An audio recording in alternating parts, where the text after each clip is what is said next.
ವಿಡಿಯೋದಲ್ಲಿ ತಿಮರೋಡಿ ಜೊತೆ ಚಿನ್ನಯ್ಯ ಮಾತು. ಚಿನ್ನಯ್ಯ ಮಾತುಗಳಲ್ಲಿ ಯಾವುದೇ ಭಯ ಕಾಣಿಸ್ತಿಲ್ಲ. ಆಗ ಹೆಣಾಹುತ ಬಗ್ಗೆ ನಿರ್ಭೀತಿಯಿಂದ ಚಿನ್ನಯ್ಯ ಮಾತನಾಡಿದ್ದ.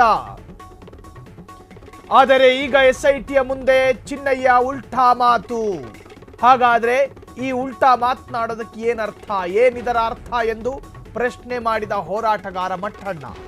ಬಲವಂತದಿಂದ ಉಲ್ಟಾ ಹೇಳಿಕೆ ಕೊಡಿಸ್ತಿದ್ಯಾ ಎಸ್ಐಟಿ? ಸಂಶಯ ಇದೆ. ಅನುಮಾನ ಬರುವಂತೆ ಹೇಳಿಕೆ ಕೊಟ್ಟ ಗಿರೀಶ್ ಮಟ್ಟಣ್ಣ. ಚಿನ್ನಯ್ಯ ಆಗ ಹೇಳಿದ್ದು ಸತ್ಯಾನ, ಈಗ ಹೇಳಿದ್ದು ಸತ್ಯಾನ? ಹೆಂಗೆ ಹೇಳ್ತಾನವನು? ನಾನು ಅನೇಕ ಹೆಣಗಳನ್ನ ಹೂತು ಹಾಕ್ತಿದ್ದೆ, ಒಂದೇ ಒಂದು ಹೆಣಕ್ಕೆ ಮಾತ್ರ ಪೊಲೀಸ್ನವರು ಬಂದಿದ್ರು, ಉಳಿದ ಹಾಗೆ ಹೆಣಗಳನ್ನ ಹಾಗೆ ನಾವು ಹೂತು ಹಾಕ್ತಾ ಇದ್ವಿ. ಸೌಜನ್ಯಾಳ ದೇಹ ಬಿದ್ದ ಜಾಗಕ್ಕೆಲ್ಲ ಹೋಗಿದ್ದೀನಿ, ಅದನ್ನೂ ಹೂತು ಹಾಕುವಂತೆ ನನಗೆ ಒಂದಷ್ಟು ಸೂಚನೆಗಳು ಬಂದಿತ್ತು. 6 ಕಟ್ಟಿನ ಹಣ ಬಂತು, ಅದರಲ್ಲಿ 2 ಕಟ್ಟನ್ನು ಮಾತ್ರ ತೆಗೆದು ನಮಗೆ ಹಂಚಿದ್ರು. ರಾತ್ರೋರಾತ್ರಿ ನಮ್ಮನ್ನ ಕಳುಹಿಸಿಕೊಟ್ರು. ಎಷ್ಟೋ ಜನರಿಗೆ ಪೊಲೀಸರು ಹೊಡೆಯುವ ಹಾಗೆ ಹೊಡಿತಾ ಇದ್ವಿ, ಮುಖ ಕುತ್ತಿಗೆ ರಕ್ತ ಬರೋ ತರ ಹೊಡಿತಾ ಇದ್ವಿ. ಪಾಪ ಅವ್ರಿಗೆ ಗೊತ್ತಾದ್ರೆ ಇವತ್ತು ನಮಗೆ ಬಂದು ಹೊಡಿತಾರೆ. ಚಿನ್ನಯ್ಯ ಎಲ್ಲವನ್ನು ಬಿಚ್ಚಿಟ್ಟಿದ್ದ ನಿರ್ಭಯನಾಗಿ. ಆದ್ರೆ ಈಗ ಮಟ್ಟಣ್ಣ ಅದನ್ನ ಕೇಳ್ತಿದ್ದಾರೆ ಪ್ರಶ್ನೆನ. ಸರಿನೇ ತಾನೆ?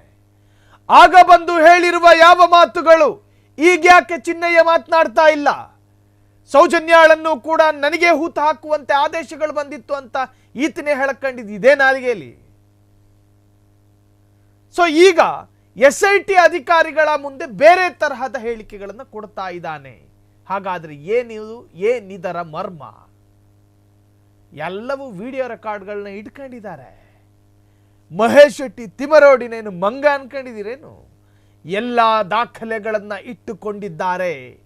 ಚಿನ್ನಯ್ಯ ಯಾವಾಗ ಅವರನ್ನ ಅಪ್ರೋಚ್ ಮಾಡ್ದ, ಮಹೇಶ್ ಶೆಟ್ಟಿ ತಿಮರೋಡಿ ಆಗಿರ್ಲಿ, ಸೌಜನ್ಯ ಪರ ಹೋರಾಟಗಾರರು ಯಾರೇ ಆಗಿರ್ಲಿ, ಚಿನ್ನಯ್ಯರನ್ನ ಮೊದಲ ಬಾರಿಗೆ ಭೇಟಿ ಆಗಿರಲಿಲ್ಲ ಸ್ವತಃ ಇವರುಗಳು ಹೋಗಿ.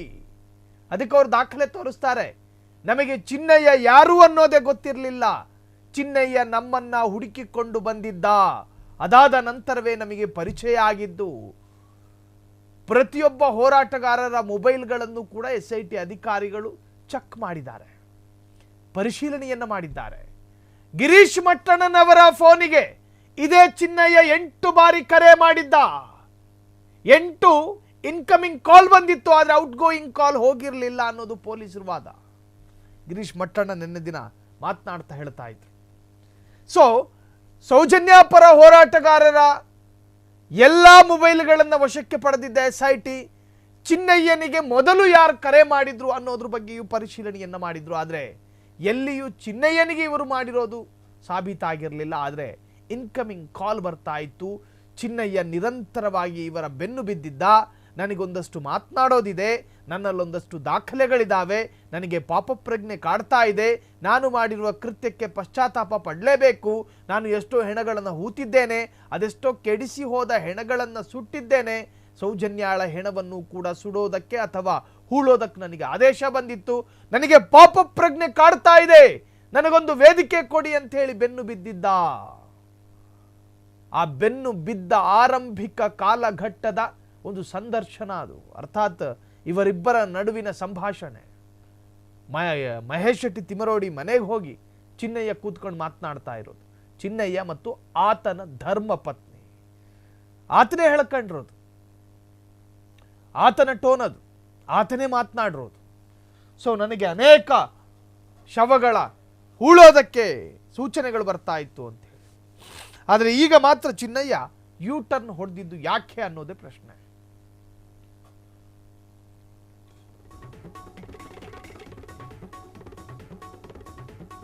ಸೊ ಚಿನ್ನಯ್ಯ ಮತ್ತು ಮಹೇಶ್ ಶೆಟ್ಟಿ ತಿಮರೋಡಿ ನಡುವಿನ ಸಂಭಾಷಣೆ ಸಖತ್ ವೈರಲ್ ಆಗಿದೆ. ಗಿರೀಶ್ ಮಟ್ಟಣ್ಣನವರು ಪ್ರಶ್ನೆ ಕೇಳ್ತಾರೆ, ಆರಂಭಿಕ ದಿವಸಗಳಲ್ಲಿ ಚಿನ್ನಯ್ಯ ಹೀಗೆ ಹೇಳ್ತಾ ಇದ್ದ, ಬರಬರುತ್ತಾ ಯೂ ಟರ್ನ್ ಹೊಡೆಯೋದಕ್ಕೆ ಕಾರಣವೇನು? ಸ್ಪಷ್ಟ ಪ್ರಶ್ನೆ, ಅದಕ್ಕಿನ್ನೂ ಉತ್ತರ ಸಿಗ್ತಾ ಇಲ್ಲ. ಅವನೇ ಹೇಳಿರುವಂತೆ, ಚಿನ್ನಯ್ಯನೇ ಹೇಳಿರುವಂತೆ, ನಾನೇ ಹೆಣ ಹೂಳ್ತಾ ಇದ್ದೆ, ಎಲ್ಲೋ ಒಂದು ಕಡೆ 75 ಹೆಣಗಳನ್ನು ಹೂತಿದ್ದೇನೆ, ಎಷ್ಟೋ ಜನರಿಗೆ ರಕ್ತ ಬರೋ ತರಹ ಹೊಡೆದಿದ್ದೀವಿ. ಅಲ್ಲಿನ ಸೂಪರ್ವೈಸರ್ಗಳು ನನಗೆ ಹೇಳ್ತಾ ಇದ್ರು, ಅವನಿಗೆ ಹೊಡಿ ಅಂತ ಹೇಳಿದ್ರೆ ಹೊಡಿಲೇಬೇಕಾಗಿತ್ತು. ಕ್ಷಣ ಕ್ಷಣದ ಸುದ್ದಿಗಳಿಗಾಗಿ ಫ್ರೀಡಂ ಟಿವಿ ಸಬ್ಸ್ಕ್ರೈಬ್ ಮಾಡಿ, ಲೈಕ್ ಮಾಡಿ ಹಾಗೂ ಫಾಲೋ ಮಾಡಿ. ಹೊಸ ಸುದ್ದಿಗಳ ನೋಟಿಫಿಕೇಶನ್ಗಾಗಿ ಬೆಲ್ ಐಕಾನ್ ಮೇಲೆ ಕ್ಲಿಕ್ ಮಾಡಿ.